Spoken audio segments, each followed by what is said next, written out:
Hello, friends. This is Dave Hurwitz, executive editor at ClassicsToday.com, here with one of the world's most beautiful melodies. And up to this point, I've done something like 25 or so of these videos. They're not all numbered in the exact order in which they originated, so don't worry about the numbers. Up until this point, I've done about 25 of them, and we have not repeated a composer, but I think we have to because the great composers who wrote the great melodies wrote more than one, and it's silly to leave them out, isn't it? So we're going back to where we started, and that was Dvořak. And even though I think this will be something like number 12, it's really number 26, actually, because that's, well, we don't have to get into that in any detail. Just trust me. And the work that we're talking about is his piano quintet, yes, the piano quintet in A major, the piano quintet number 2 in A major, which is one of the most unbelievably beautiful pieces of music in the history of humankind. And it begins with a tune on the cello, accompanied by the piano, which is to die for. Oh my God, it's unbelievable. And here we have the Pinoca. Is it the Pinoca's quartet doing it, or is it other people, or the Sook Trio? Let me see who's doing this. CDs 1 through 3. No, it's the Pinoca Quartet and friends. And you've just got to hear this if you don't know it. Because, you know, chamber music is sort of still, even for classical music people, a little esoteric, not as popular, and so its ravishing beauties often remain hidden, and there is nothing more ravishing than this. This is the height of ravishment. It does not get better. It just doesn't. Listen to the opening of this quartet and the melody, but I'm going to play you the entire first subject of the exposition of the first movement. It's about 2 minutes of music, and then we'll come back and talk about it just a little more, and maybe we'll listen to it again after that. It's just, oh God, it's gorgeous. Here, have a listen.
All right, so that was the Pinoca Quartet and friend.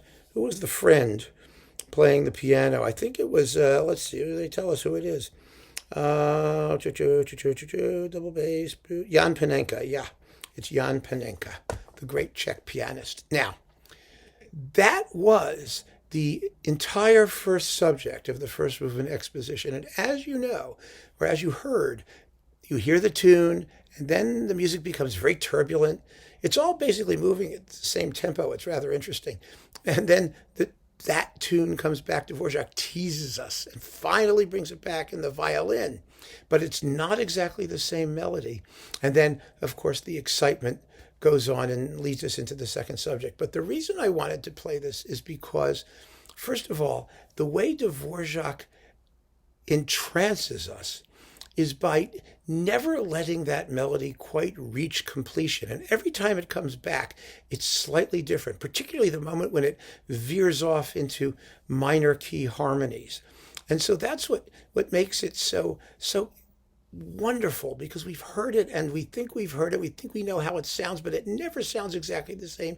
It's almost a half-remembered vision of beauty by the time we get to the end of the exposition. And I think that greatly enhances its allure. I mean, it's just, oh God, it's gorgeous. It's absolutely gorgeous. In fact, it's so beautiful, I want to play it for you again. Just listen to it again and revel in this unbelievable contrasting, series of slow lyrical music versus quick agitated music. It's just, I'm speechless, as you can tell. I'm very seldom speechless. I could even talk about being speechless. Never mind. Here it is.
Now, the other point I wanted to make about this is that I said in my talks about sonata form and other things like that a musical subject in a sonata form movement, which is what this is, can contain any amount of material. And this is a particularly good example of that, because the first subject has two very large and ample ideas. One is that tune, that magnificent tune, and the other is the agitated music that follows it.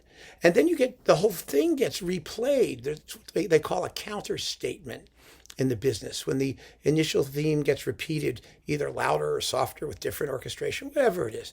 So that whole big section gets somehow repeated, and then Dvořák moves on, only then. So you can see that a sonata first subject can have just huge amounts of incredibly captivating material, all by itself, even before we get over to a development section or a recapitulation or any of the formal boundaries of what we call sonata form. And that's why it's silly to worry about these sort of formal designations when you're actually listening. You have to listen to each work as it comes and take it as it's presented and just enjoy it. Just enjoy it. My God, that's beautiful, isn't it? So keep on listening, folks. Thanks so much for joining me for this next version or installment in the world's most beautiful melodies. There's only about, I don't know, 200,000 or 300,000 more to go.